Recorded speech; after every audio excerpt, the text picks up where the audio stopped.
Hey guys, welcome back to Anks Diary. This is Ankita Srivastav and I'm here to raise the collective consciousness. So, here we go.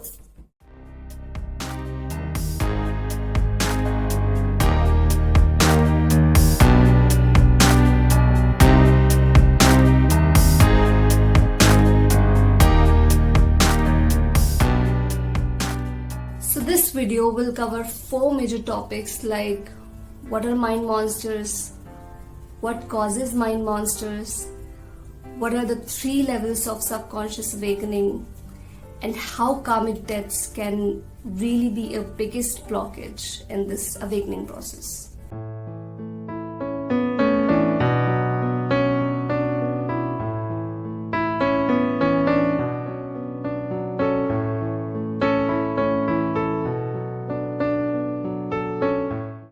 Categorization isn't about the actual dimensions like 3D, 4D, 5D and so on, because then the figure would be more than just 3.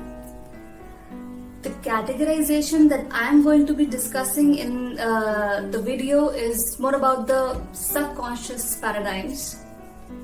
And let me be very clear to you guys, each word that I speak or I write in my daily quotations and my videos, all are being practiced by me in this 3D, in this reality.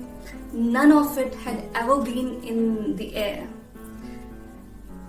Back then, I have experienced something that was beyond my interpretations, and as I'm digging more into it, more deep into it, the things that I'm finding, all my discoveries or lessons or wisdom, I'm sharing it with you guys because I actually believe there is no fun in waking up alone.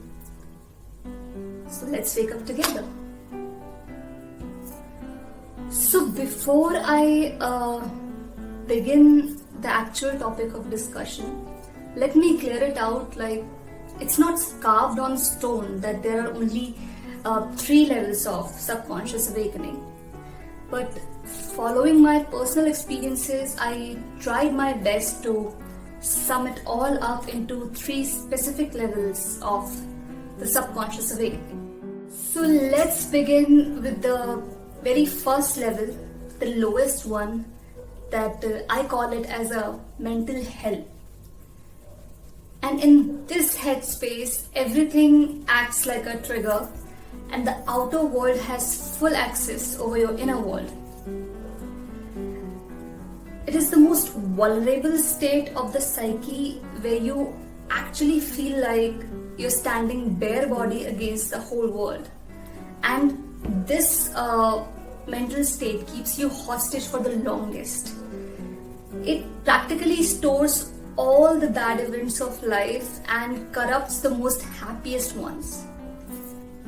This mental state has no connection with the divinity or any holy rituals like healing, surrender, gratitude and so on. And this is that mental state where your shadow self comes into the fullest potential and keeps birthing mind monsters to attack your soul constantly and to keep it hostage as long as possible into the endless cycle of pain and victimization. At the pit of this mental state, the world seems pitch dark, but as the subconscious slowly goes up, the darkness fades a little away. And let me say it out, like, things will still be shallow, but the amount of pain, self-sabotage and the victimization reduces a little.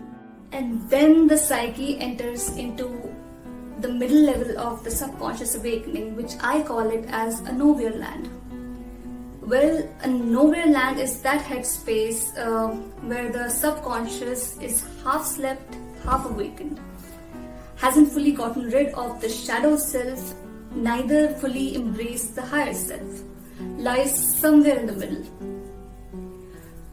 All the roller coasters a person's psyche ever experiences is nowhere but in the nowhere land mental state, where you're literally at one point you'd be high on life and almost kissing the sun, and in the very next minute you'd be biting the dust. This is that state where you would literally witness heaven and hell standing right next to each other, and you'd find yourself oscillating in between them. But the good news is that it is nowhere land only where you would actually sow the seeds of the holy rituals like healing, gratitude, surrender.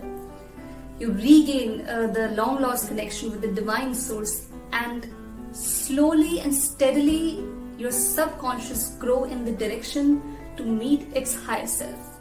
Then we enter into the highest level of awakening, which I call it as the subconscious paradise. This is that state where your each wound, your each trigger dilutes into your higher self. Your all chakras are aligned, your third eye is activated, and at some point in life, you would actually start realizing that you don't need to put a lot of efforts to push things to make them happen. They will by themselves start falling into places where they need to be, and you will feel more synced with the heartbeat of the universe. And as you go up into that mental state, the English word normal would lose its meaning for you. And you would actually witness that you're creating reality as you speak or even think.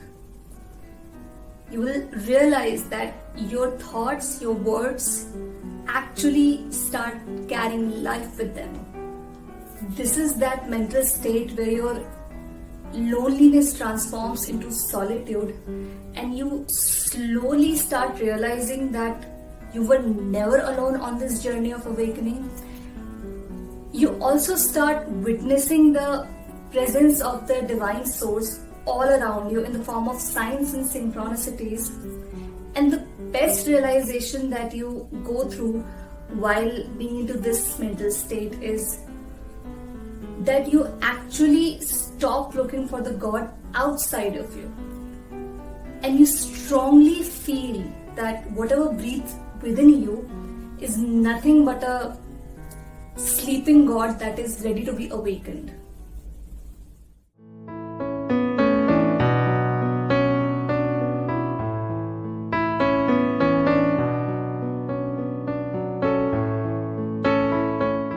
Well, karma for me is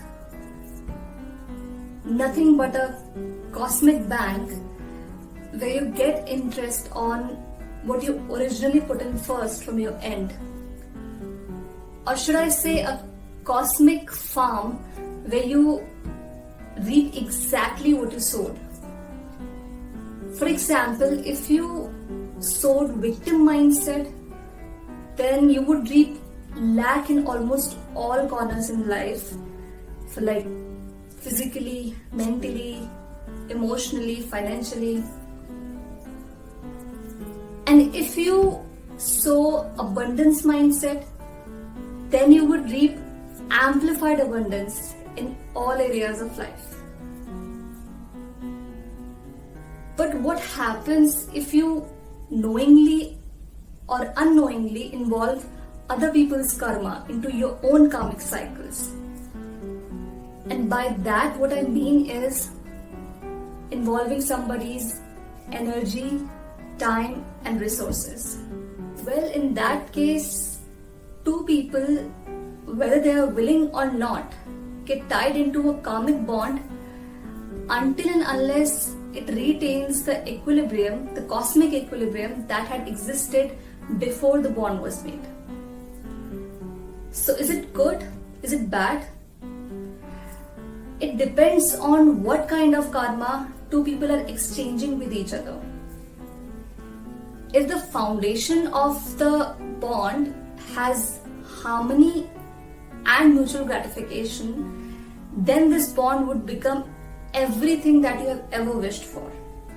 But if the bond is unstable and one party is only consuming and other party is only giving, then this bond will slowly self-sabotage itself and And meanwhile, in the process, both the parties, instead of getting good fruits, receive nothing but harsh karmic lessons until the bond disappears. And then come the heavy karmic debts. It happens when one party not only consumes a lot than required, but also instead of paying back the karma, abruptly breaks the bond and simply moves on in life, thinking that the bond is broken. But is it true? No. One must never forget one law of the cosmos, that no matter what the way is or what the method is, universe will always retain the equilibrium, one way or another. But also the heavy pile of the karmic debts also act like a jinx on one's soul and literally blocks it from awakening by clouding the vision. So either buckle up to lead the path alone, which eventually becomes the fate of each soul, like one way or another. Or if you're willing to involve someone else's karma into your own karmic cycle, then try to bond in such a way that equilibrium lasts for the longest. Never get tied into a bond without the proper wisdom of how these karmic cycles actually functions, because then your own heavy pile of karmic debts would never allow you to move ahead in life and would always keep you stuck into your own karmic loops, like again and again. Namaste.